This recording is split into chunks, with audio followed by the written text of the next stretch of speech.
At any one time, the majority of your data just sits in your storage system.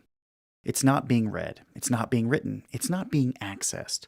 The challenge is you don't know what is or isn't being used, and it's very difficult to determine in advance what's going to be active storage and what isn't.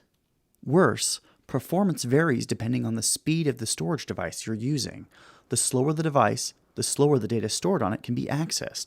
That, of course, introduces latency. But faster storage media is more expensive, so you don't want to store all of your data there, especially not data that's just sitting around not being used that much.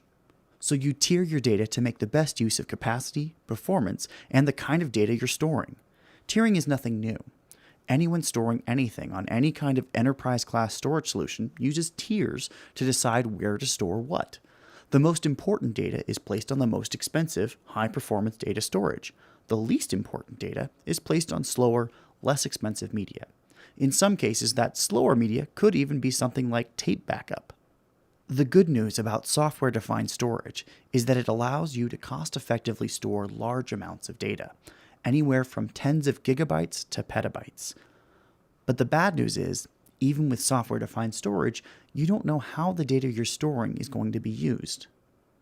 Here's where SUSE Enterprise Storage with cache tiering has an advantage.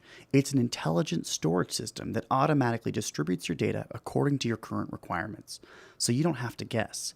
SUSE Enterprise Storage automatically stores active data in the high-speed cache. Then it pays attention to how that data is being used. When SUSE Enterprise Storage detects data that's being accessed often, it keeps that data in the high-speed cache. But when data doesn't get accessed often, SUSE Enterprise Storage drops the least accessed data down to the slower media. With SUSE Enterprise Storage automatically deciding where to migrate data based on how it's really being accessed, you can designate a relatively small pool of fast storage to be your cache tier to accelerate the performance of your most used or most current data.